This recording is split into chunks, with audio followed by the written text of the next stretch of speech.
Hey guys, मेरा भी नवीन आप देख रहे नवीन टेक्निकल जॉन। तो गाइस आज हम बात करेंगे Realme C73 5G के बारे में। एंड गाइस आज का हमारा टॉपिक है how to fix sound problem. तो गाइस अगर आपके फ़ोन में आपको किसी भी चीज़ का साउंड शो नहीं कर रहा है, साउंड सुनाई नहीं दे रहा है, तो आप चाहते हैं कि यह प्रॉब्लम्स को आप ठीक करें, तो वीडियो को लास्ट तक देखिए एंड समझिए। एंड अभी तक आपने हमारे चैनल को सब्सक्राइब नहीं किया है तो गाइस प्लीज़ सब्सक्राइब कर दीजिएगा। तो आप सेटिंग्स ओपन करिएगा and sound and vibration settings पे क्लिक कर दीजिएगा। तो गाइस आपको नीचे में देखिए एक ऑप्शन दिया जाता है वाइब्रेट ऑन रिंग का, तो आप इसे ऑन कर दीजिएगा। तो इससे होगा क्या कि आपको जब भी कोई भी कॉल्स वगैरह प्राप्त होगा तो आपके फ़ोन में रिंगटोन के साथ आपका फ़ोन वाइब्रेट करेगा।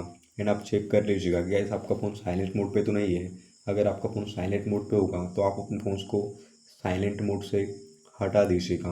एंड यहाँ से आप media volume, ringtones volume, notifications volume and alarm volume को गैस यहाँ से फुल इंक्रीज कर लीजिएगा। एंड चेक कर लीजिएगा कि आपके फ़ोन पर ringtones and notification tones set है या नहीं। तो गाइस इसी टाइप से आप जैसे सेटिंग्स करेंगे तो आपके फ़ोन में साउंड से रिलेटेड प्रॉब्लम्स ठीक हो जाएंगी। तो गाइस ये बता चुका हमारा टॉपिक।